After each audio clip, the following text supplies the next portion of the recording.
All right, guys, we are back with round three hat format at Epic Cards and Games in Hurst, Texas. We got Robert Mcnett on the left playing Geargia versus Julio on the right playing Evilswarm.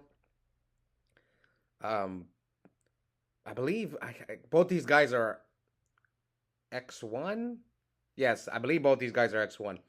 So Robert's going first. Normal summon is Geargia Arsenal, which you contribute itself to special summon a Geargia monster from your deck, except Geargia Arsenal. Robert's already got one win on the channel during hat. He didn't play Edison at all, so he's mostly a hat player. While Julio plays both. He's been in the finals quite a few times for Edison, I think 4 times, and he's been doing okay with this Evilswarm deck. Both these guys have consistently made top cut in hat format. Which you would think like Evilswarm has a few like bad matchups because most of the decks are rank 4 decks. But, sometimes some decks just can't deal with that pandemic spell card. So Julio special summons Mandragora, which is kind of like if your opponent controls more monsters than you do, you can special summon it. Normal summons the Thunderbird. Yeah, I believe that's what Mandragora does. If your opponent controls more monsters than you do, you can special summon it. But let me make sure just to refresh my memory. So while Julio decides what XYZ is going to go into. So yeah, winner of this match. Okay, he goes for Exciton Knight. So Exciton Knight once per chain. If your opponent controls more cards than you do, you can attach more cards on their field and hand than you do. You can attach with material. Destroy all the cards on the field. I thought maybe Julio had the pandemic spell, but he looks like he doesn't have it. Because otherwise he would have chained it. Yeah, so I was right on the Mandragora. So here, what did Robert do? End phase, MST, Julio's Solemn Warning. Now Robert flips up Armor, which when it's flipped, you search a Geargia monster from your deck to your hand, except Geargia Armor. Ooh, yeah. Breakthrough skill is basically just negates a face-up monster effect, but you can also use it in the graveyard during your turn to, basically you get another negation. Quick effect during your turn. So it negates the Exciton Knight. And now normal summons Traptrix Murmuleo. So what happened here was Robert XYZ summons Geargia X. You need 2 level 4 machines. Detach one material, add a level 4 lower machine from your deck or graveyard to your hand. And I think he just added the Accelerator. So he detached Accelerator from Gigant X and just added it right back from the graveyard to his hand. Then he summoned Traptrix Murmuleo. Add a normal hold trap card. With his normal summon, add a normal hold trap card from your deck to your hand. So he attacked him for what, 4? And oh, he's got the life points. I don't have to do it. Okay, good. And yeah, the reason he used the breakthrough skill on Exciton Knight because Exciton Knight is a quick effect. You can use it during your main phase or your opponent's battle phase. That's why Robert used the breakthrough skill.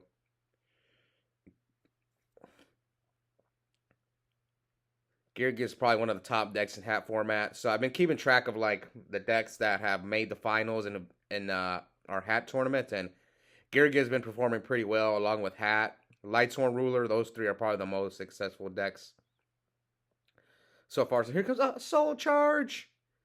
So Soul Charge, special summon as many monsters from your graveyard as possible, and if you do, pay 1,000 for each. Looks like Julio's gonna go for 3 monsters. You can't conduct your battle phase the turn you use Soul Charge. And you can elect every 1 Soul Charge per turn. So he brings back 3, leaves himself at 3,000. Come on, Julio, we rooting for you, man. He's gone second place 4 times on the channel with 3 different decks. Twice with GBs, once with Lightsworn, and once with Vayu.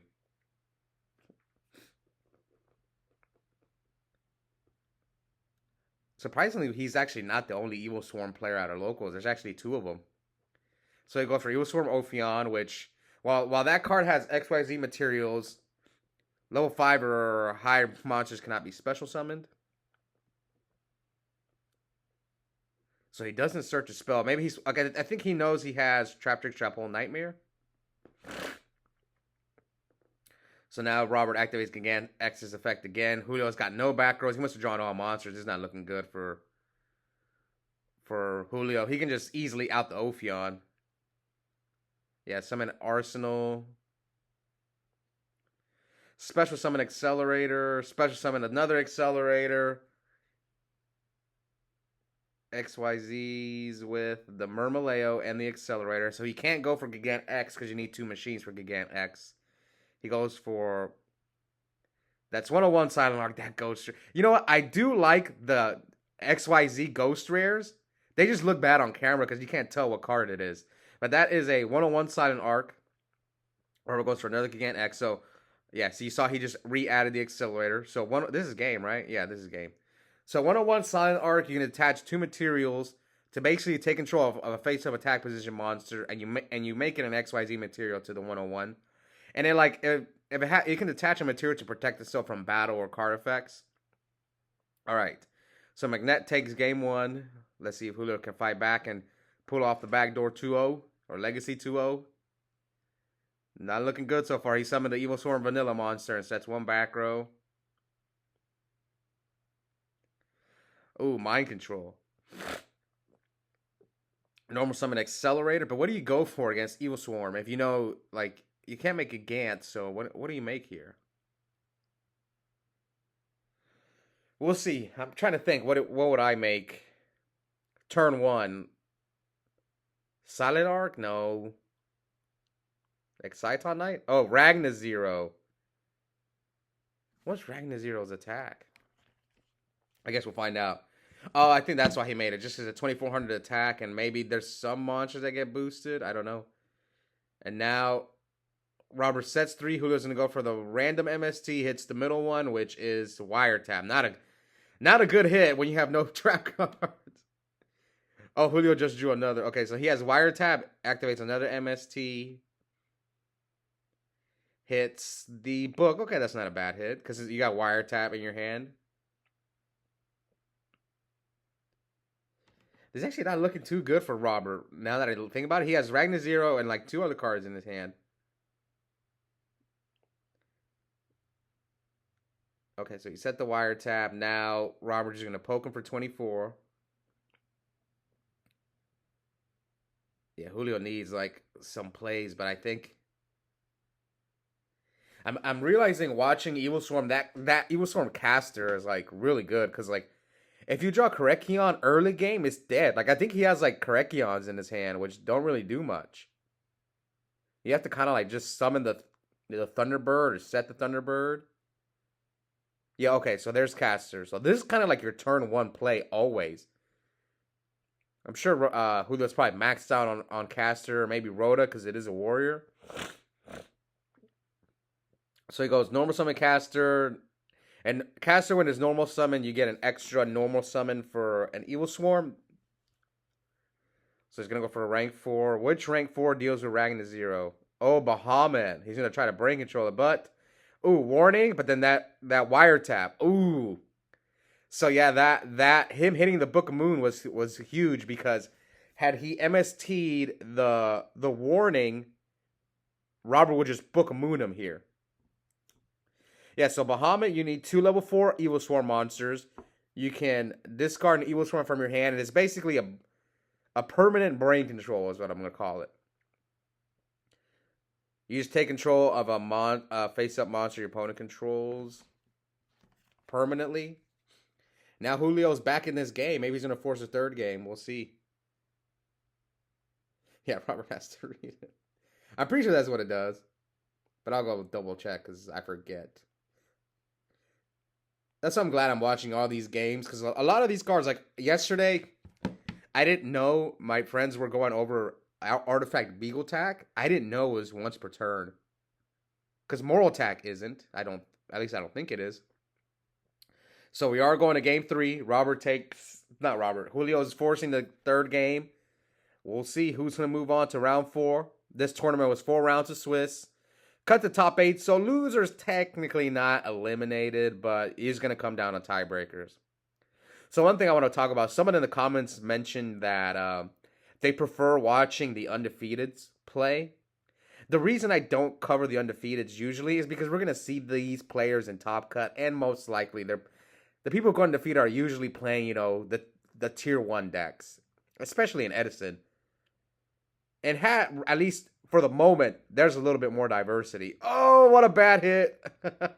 So Julio MSTs the Geargia Gear. Robert chains it. So Geargia Gear, you can activate one Geargia Gear per turn. You special summon 2 Geargiano monsters from your deck and increase their level by 1. But at least now Julio can potentially attack over the Geargianos if he has like a caster play and hope that Robert doesn't have anything back there to stop the summon. Okay, summons Korekion. So you probably attack over the MK2 because the Geargiano has an effect in the grave. Yeah, Robert's explaining it.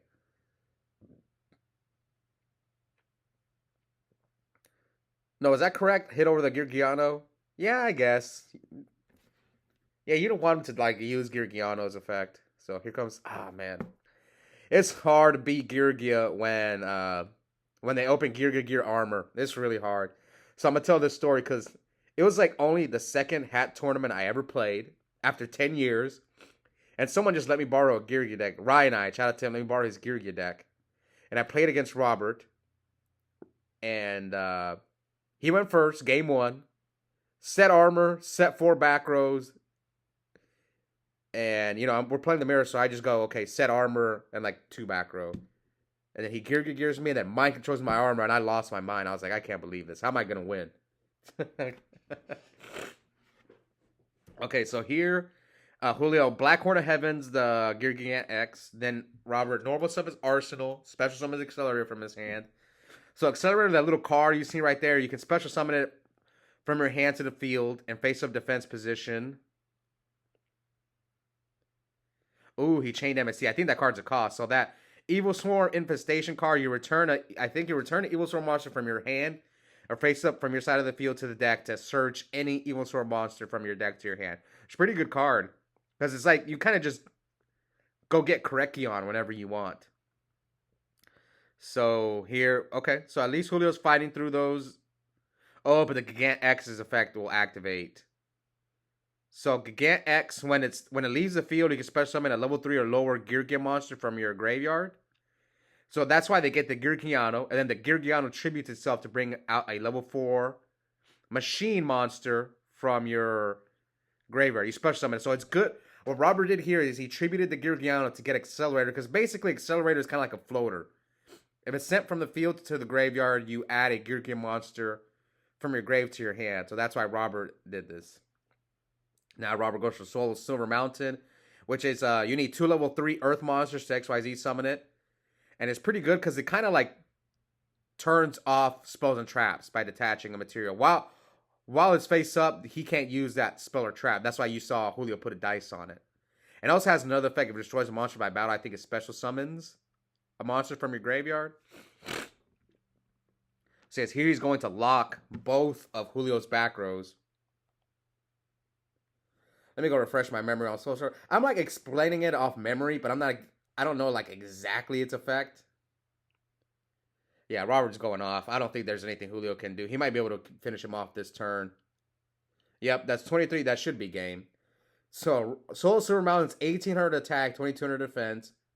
Yes, you can target this card to target one set card your opponent's spell and trap zone. It cannot be activated while this card is face up on the field, and that is game. Also, if this card destroys an opponent's monster by battle while it has XYZ materials, okay, that matters. You can target one Earth monster in graveyard, put some of that target in face-up defense position. All right, so Robert is moving on to round 4. We'll see if he can get into top 8, and we'll see if Julio has the tiebreakers to potentially get in, but he has to win the last round. Hope you guys enjoy that match, and we'll be back soon for the rest of the tournament. Bye, guys.